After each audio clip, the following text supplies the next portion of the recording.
Arbaz was stabbed by 3 minors during a quarrel in C block area of Jahangirpuri area yesterday. He later succumbed to his injuries at a hospital. All 3 CCLs or child in conflict with law have been apprehended by the police. All right, let me go across to my colleague Bhavna Sisodia, who's joining us right now. She is live with us from Jahangirpuri with Arbaz's family. Let's go across to her. भावना, ये जो पूरा case आया है सामने, इसके बारे में आप क्या बता सकते हैं? और आप अभी प्रेजेंट है अरबाज के फैमिली मेंबर्स के साथ, उनसे बात करिए और पूछिए कि क्या हुआ था। जी देखिए, मैं आपको बता दूं कि ईद वाले दिन रात 11 बजे की ये घटना है, जब अरबाज को कुछ नाबालिग लोग जो है चाकू मारकर उसकी हत्या कर देते हैं। और मैं आपको बता दूं कि घर के महज कुछ दूरी पर इस घटना को अंजाम दिया जाता है और जिस जगह ये घटना हुई उससे महज 10 कदम की दूरी पर जो है दिल्ली पुलिस बूथ भी बना हुआ है। परिवार साफ तौर पर जो है पुलिस कार्रवाई से नाराज है। आप देख सकते हैं अरबाज की माँ जो है यहाँ पर बैठी हुई है, अपने बेटे के लिए इंसाफ की गुहार कर रही है। जो कहा जा सकता है कि ईद का त्यौहार जो खुशियों का त्यौहार है, कहीं ना कहीं इस परिवार के लिए जो है वो मातम में बदल गया, क्योंकि घर का चिराग जो है वो कुछ नाबालिगों द्वारा छीन लिया गया। बात करते हैं एक बार अरबाज की मां से। आखिरकार अरबाज की मां का क्या कहना है, क्या जानकारी मिली थी, क्या घटना? मुझे बस ये मिली कि लड़ाई हो रही है बाहर। मुझे और कुछ मेरे बच्चों ने ना बताया कि शुगर बहुत बढ़ जाए, मेरी अम्मी का, तो मुझसे नहीं बताया कि क्या हुआ है। मुझसे मेरा बच्चा क्या कह गया, अम्मी मेरे कपड़ों में परहेज कर दो, मैं 10 मिनट में आ रहा हूँ। मैंने कहा बेटा मैं थक गई हूँ, ईद का दिन है, मैंने कहा तू बाहर करवा ले। बोला अम्मी तुम कर दियो, मेरी अम्मी कैसी कर दो। मुझे ऐसी पता नहीं मेरा बच्चा लौट कर आएगा, दुश्मन खा जाएंगे मेरे बच्चे को। मैं क्या करूँ? क्या पता लग पाया किन लोगों ने अरबाज के ऊपर हमला किया? मुझे ये नहीं पता, मेरे बच्चों ने मुझे कुछ नहीं बताया।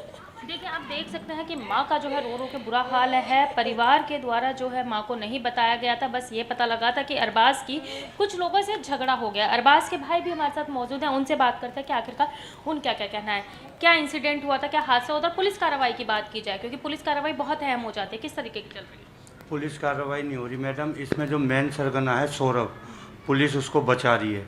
उसने आज से 1.5 साल पहले एक मर्डर और किया था, वो उसमें भी छूट करके आ गया। और अब इसने नाबालिग बच्चे पाल रखे हैं सौरभ ने, जिनके थ्रू ये मर्डर करवाता है। और मेरे भाई का जो मर्डर हुआ है वो सौरभ के इशारे पे हुआ है। मेरे को इस चीज़ का ये पता नहीं है कि ये झगड़ा क्या था इससे सौरभ से। आज तक ना मेरे परिवार ने सौरभ को देखा, ना हम लोग सौरभ को जानते। मैंने जो पता किया बच्चों से, लोगों से, तो सबसे आगे सौरभ का ही नाम आ रहा है। क्या बात हुई थी, क्या कहासुनी हुई थी जो सौरभ ने इस वारदात को अंजाम दिलवाया? सौरभ से तो मैडम पता नहीं, बाकी मेरे भाई की एक सिगरेट को लेके विवाद हुआ था। एक बच्चा था उसमें, उसने ये कहा, भाई ने मेरे उससे कहा कि एक सिगरेट ला दे, तो उसने छुट्टे ही कहा मैं तेरे बाप का नौकर हूँ क्या।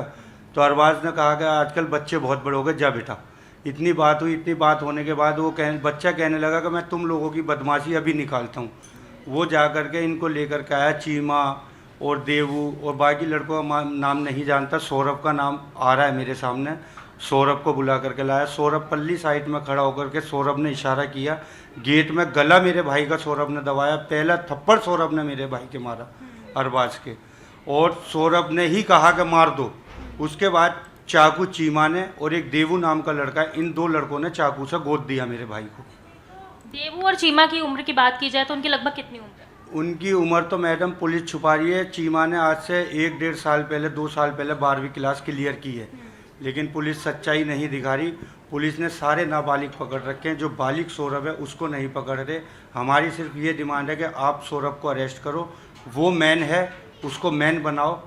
अगर ऐसा नहीं होता मैडम, हम डीसीपी के पास, एसीपी के पास, कोर्ट जहाँ होगा हम गुहार लगाएंगे मैडम। जिस तरीके से आप बता रहे हैं कि जब झगड़ा हुआ तो नाबालिग बच्चे कहते हैं अपने भाई को बुलाता हूं, तो क्या सौरभ देवू चीमा में से किसी का भाई था? और इन दोनों तीनों के अलावा और कितने लोग उस जगह मौजूद थे? चीमा का भाई है वो लड़का, जिससे भाई ने सिगरेट मंगाई थी। सौरभ उनको पालता है, चीमा को, देवू को, और भी कई लड़के हैं। ये टोटल 5 से 6 लड़के थे। ये चीमा ने ही करवाया मैडम साहब, चीमा के ही इशारे पे मर्डर हुआ है। चीमा ने पल्ली गली के कोने पे खड़े हो, उसने, सौरभ ने पल्ली गली के कोने पे खड़े होकर इशारा किया है।